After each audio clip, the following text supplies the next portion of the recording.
Tonight, the Delphi murders trial shifts focus to the man who's accused of killing Abby Williams and Libby German more than 7.5 years ago. Thanks for inviting us in at 6 o'clock. The state today tried to place Richard Allen at the scene of the murders. It's been a really busy day of testimony, and this was over the first time that Allen was interviewed about being on the trail at the time and the day of the murders. Bob Siegel spent the day outside the courtroom. And Bob, this is really interesting testimony. Tell us and walk us through what you heard. Yeah, Ann and Scott, today jurors learned how it is that investigators zeroed in on Richard Allen. And it all ties back to a statement that Allen gave police just 3 days after the murders. Today, jurors learned that Allen met with an investigator here at this Delphi grocery store after he voluntarily called the Delphi murders tip line to say that he had been on the Monon trails not far from the crime scene on the afternoon of the murders. A DNR officer testified about what Allen told him. Allen said he was on the trails between 1:30 and 3:30 on the days of the murders. He saw 3 girls walking on the trails. He was focused on his cell phone, and the officer said there was nothing about Allen that struck him as unusual. In fact, following that interview, investigators said that Allen was cleared. Investigators forgot him. They testified today that his statement got lost, and in their words, they said that it fell through the cracks until a file clerk happened to notice the information sitting in a file box 2 years later. And that is when investigators went out and they re-interviewed Richard Allen and they served a search warrant at his house. Emily Longnecker joins me right now. Emily, you were in court along with me today, and you got to hear more about that search warrant, some fascinating new details. Yeah, we heard from the last witness of the day, Indiana State Police Lieutenant Jerry Holman, who supervised the execution of that search warrant on Allen's home in October 2022. And Holman testified that when he got to Allen's house, he told him, look, if we mess anything up at your house, you can fill out a form and police will repair it. And Holman told the jury that Richard Allen said, it doesn't matter, it's over. Holman says Richard Allen then sat in a car with Holman and was quiet most of the time, smoked a few cigarettes, and asked Holman if police had detained his wife. Holman testified that he told Richard Allen no and offered to drive Allen to his wife's work. Holman said that Allen replied again for a second time, it doesn't matter, it's over. Lieutenant Holman also showed the jury the gun that they retrieved from Richard Allen's home that day of the search warrant. At that point, that's when we saw the families of both Abby and Libby get pretty emotional. And we also saw some emotion from Richard Allen's wife today, Kathy, when Lieutenant Holman was talking about the search they did of their house that day. We want to bring in right now Katie Jackson-Lindsay, our 13 News legal analyst. You were also in court with us today. I want to point out the defense pointed out, they reiterated for the jury that Richard Allen voluntarily called the tip line and said that he was at the scene, and he did that just a few days after the murders.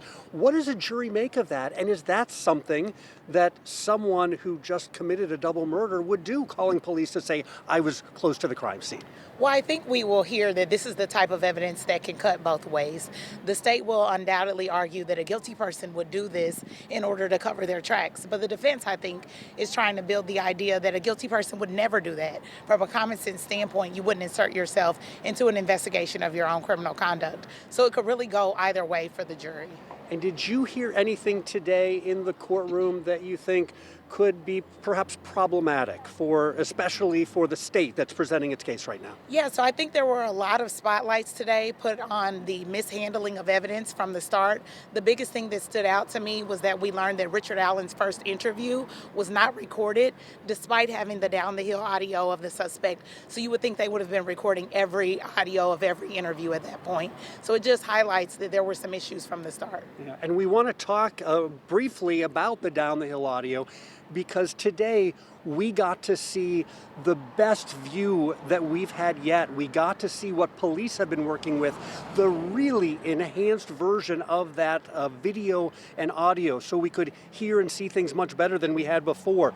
So what we heard on that was actually from Tony Liggett. He was describing for the jury what he hears in the video. Abby saying, is he right here? Don't leave me up here.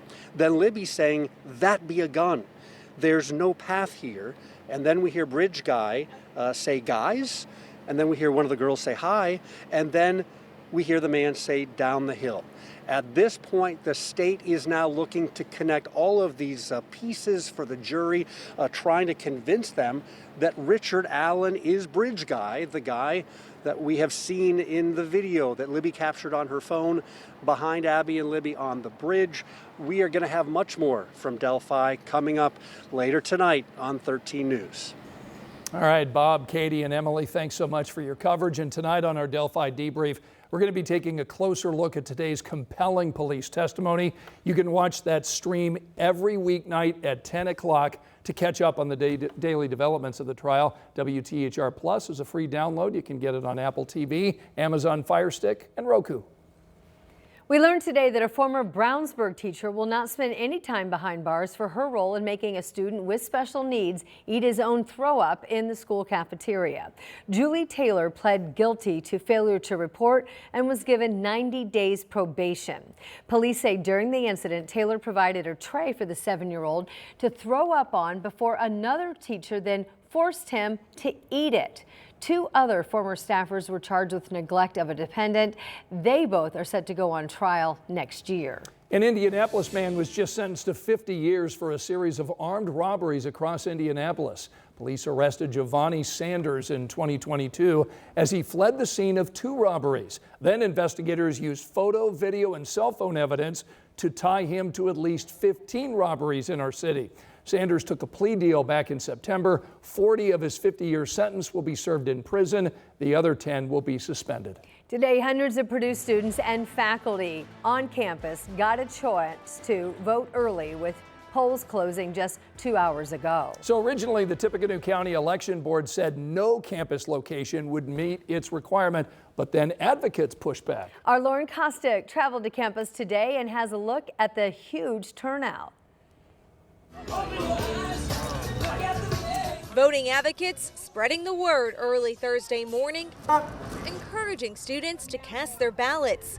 The reason? It's the only day students can vote on campus this election cycle. We wanted to raise awareness of voting, and that we were having early voting today here at the CORAC. Originally, the election board said they couldn't find a campus location that met the requirements, then reversed course, allowing 1 day of early voting, but no polling locations on election day.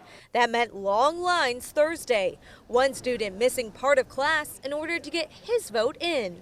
I personally believe that I prioritize voting over it.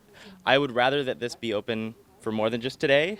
Something Boilermakers hope to change in future high-profile elections. Now, if students do want to vote on election day, they can go to the other polling locations around the county, and we have a list of those right now on our website at WTHR.com. In West Lafayette, Lauren Kostick, 13 News.